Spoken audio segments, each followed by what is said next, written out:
Hi guys, today aanihin namin ni Bunso ang aming maliliit na pipino. Ayan, para lumaki naman yung iba. Dami na nila.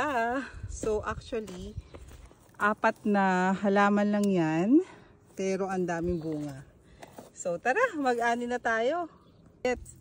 Ani-ani din pag may time.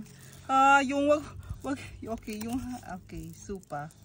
Takot ako baka putulin niya yung ang gusto. super. Oo. Ingatan mo. Opo, bakit? Baka maputol mo yung Herzke. Nahin yung Blatt. tanga. Okay. Wow.